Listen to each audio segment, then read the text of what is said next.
Prime Minister, what sort of Prime Minister do you think you'll be remembered as?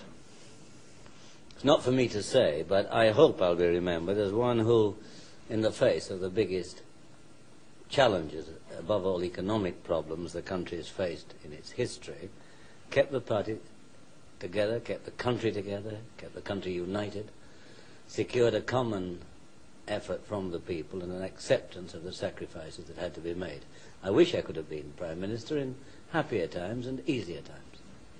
And looking back, could you pick out any one achievement which you're most proud of? Well, there are some away from the kind of question I've been answering. For example, to have created the Open University, which I was my own devising and which I saw through. And I think this will be remembered when many other of the arguments of today have been forgotten. But I think perhaps in the last year, turning a divided country, when an eminent journalist who's never been very friendly to me last week said the governability of Britain was in doubt when we took over 2 years ago, turning a country facing that danger into a country that was united and determined, I think that is what I would like to be remembered for. In your statement that did you read the statement to the Cabinet? Yes, I did. Yes. In that statement you made an interesting remark about the fact that you're determined not to succumb to the danger of being faced with a decision you faced before, in case you mishandled it the second time round. I'm not quite sure what you meant. No, it was a problem I was aware of when I was a civil servant very many years ago. You've looked at a problem, you've looked at a solution people have put forward, you've turned it down. There's a danger that 5 years later, when circumstances may have changed, you say, oh, we looked at that before, or I've been through this crisis before, and that you don't approach it with the freshness you should. I think that's a danger that can come after too many years.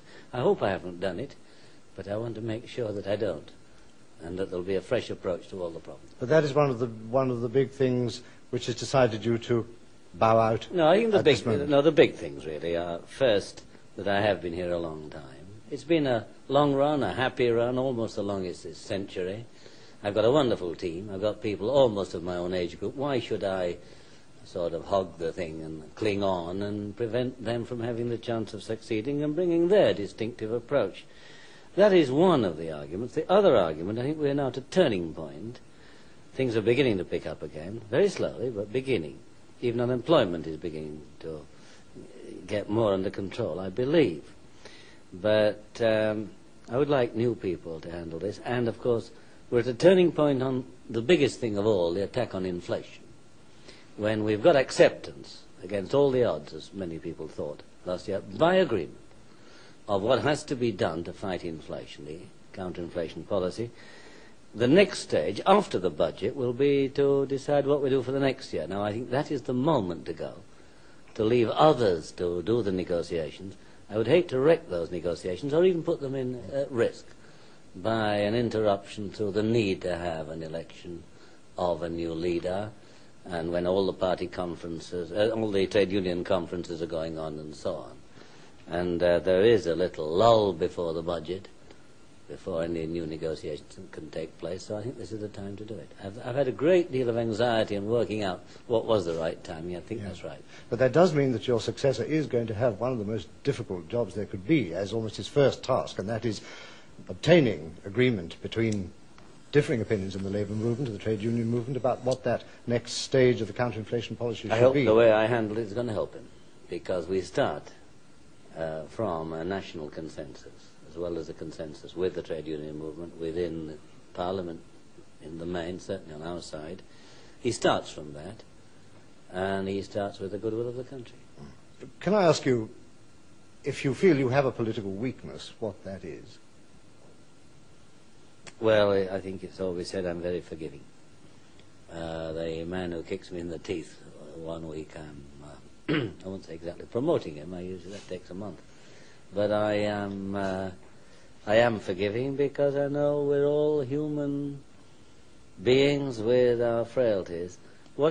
I'm sometimes accused of another weakness, loyalty to my colleagues. That's not a weakness. I have always backed them, even when sometimes they've put me in a spot, and I've tried to see them through. But loyalty by the Prime Minister to his colleagues is essential. Can I ask you one thing about the burden on the Prime Minister? Do you think our system puts too heavy a burden on Well, it's Prime Minister. It varies, really. It depends on how the Prime Minister plays it. I like to know all that's going on.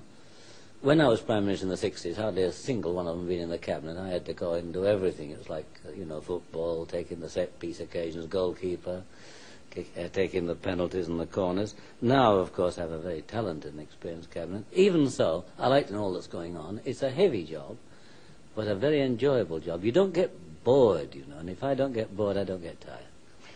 You said today... Others may do it differently. I've known Prime Ministers not long ago who were sitting in the garden, number 10 here, reading novels in the afternoon. Well, I don't get a chance to read them even on a Saturday or Sunday.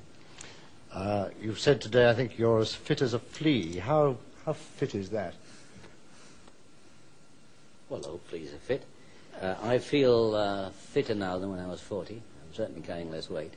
But I think I was quoting the views of my doctor, who gives me regular checkups, and he's satisfied. Prime Minister, for the last time, thank you very much. Thank you.